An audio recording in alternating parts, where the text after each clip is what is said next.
اسرائیل بحر روم یا میڈیٹرینین سی کے مشرق میں واقع 20,770 کلومیٹر میں پھیلا ایک چھوٹا سا ملک ہے، جبکہ کچھ دہائیوں پہلے ہی یہاں سلطنت عثمانیہ کا ایک ملک فلسطین آباد تھا۔ فلسطین کی سرزمین پر اسرائیل کے قیام کی ضرورت کیوں پیش آئی؟ آخر اسرائیل کیوں وجود میں آیا؟ ہٹلر یہودیوں سے اتنی نفرت کیوں کرتا تھا؟ اور آخر یہ ہولوکاسٹ ہے کیا؟ آپ اس ویڈیو میں ان حقائق سے آگاہ ہوں گے۔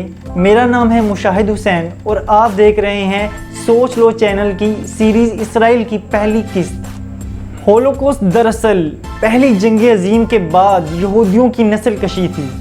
30 جنوری 1933 کا تاریخی دن ایک نازی جرمن اڈولف ہٹلر چانسلر یعنی وزیر اعظم منتخب کیا جا رہا ہے، جو یہودیوں سے سخت نفرت کرتا ہے اور لوگ اس کے مستقبل کے عزائم سے آگاہ بھی ہیں۔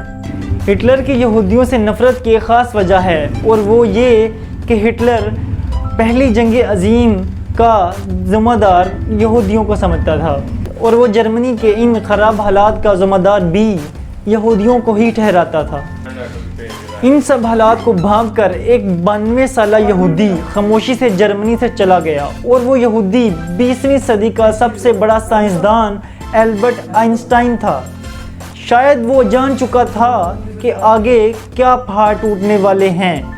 ہٹلر کے دور حکومت کے ابتدائی حصہ میں ہی جرمنی میں یہودیوں کے علاوہ کوئی بھی بے روزگار نہ رہا تھا، بلکہ یہودیوں کے دوسرے کاروباروں کو بھی چھین لیا گیا اور عمارتیں گرا دی گئیں۔ یہ مانا جاتا ہے کہ اس کی قیادت میں نازی جرمن نے تقریباً 60 لاکھ یہودیوں کو قتل کیا تھا۔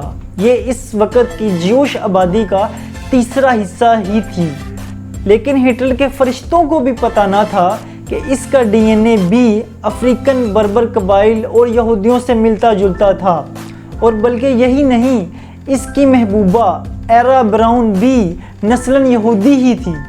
اور اس منصوبے کو German Nazi final question of Jewish solution کہتے تھے۔ 1941 سے 1945 میں جرمن فوج اور مقامی شرکت داروں نے مزید 13 لاکھ یہودیوں کو فائرنگ کا نشانہ بنا کر قتل کر دیا اور یہودی بالکل تتر بتر ہو گئے، اور یہودیوں کے اسی قتل عام کو بعد میں ہولوکاسٹ کا نام دیا گیا۔ ان خطرناک حالات میں ضروری تھا کہ ایک علیحدہ یہودی ریاست کی بنیاد رکھی جائے اور اس کے لیے فلسطین کو چنا گیا۔ لیکن کیوں؟ ذرا سوچئے کہ آخر ایسی کیا وجہ تھی جس کی وجہ سے پوری دنیا میں سے صرف فلسطین ہی کو چنا گیا؟